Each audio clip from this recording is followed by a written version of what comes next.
Hello, it's Tuesday, July the 27th, and we are camping out this week in the 46th chapter of Isaiah. And I want to pick it up this morning at verses 3, 4, and 5.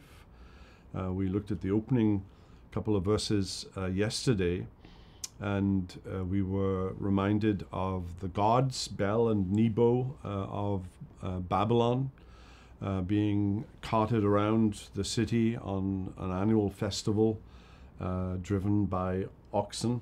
But now in verses 3, 4, and 5, he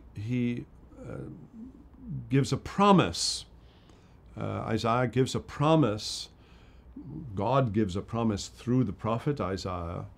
And in verse 3, listen to me, O house of Jacob, all the remnant of the house of Israel who have been born by me from before your birth, carried from the womb, even to your old age I am he, and to gray hairs I will carry you.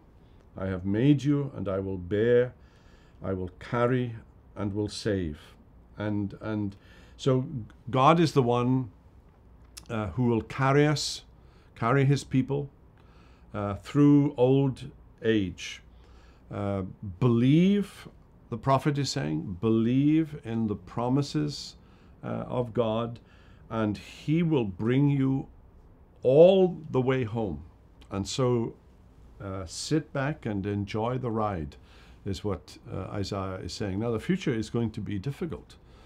The future is about Babylonian captivity and exile.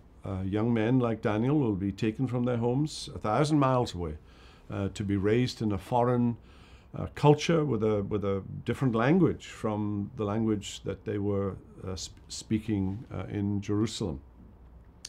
But in the midst of it all, God will carry them through old age. Psalm 68 and verse 19, blessed be the Lord who daily bears you up. And then in verse 5, to whom then will you liken me, and make me equal and compare me, that we may be alike? Think about God, the prophet is saying. Focus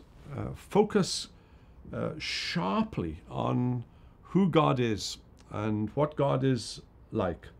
And to whom then can you compare him?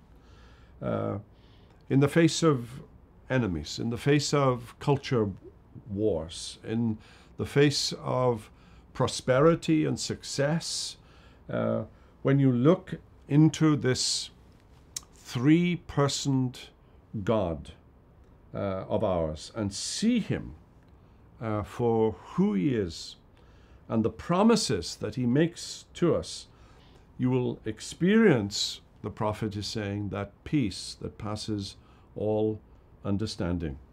The world, of course, doesn't see and doesn't understand, but my people see and understand. We think of the hymn here, how firm a foundation. And that verse, and I think it was written by Richard Keene, though I think there is some scholarly debate as to the author of this hymn. Even down to old age, all my people shall prove my sovereign, eternal, unchangeable love. And then when gray hairs their temples adorn, like lambs they shall still in my bosom be born. There's the religion of human effort, and then there's the religion of grace, where we are carried along, even down through old age, and that's beautiful. We'll come back to chapter 46 of Isaiah tomorrow, but for now, that's it, and have a wonderful day.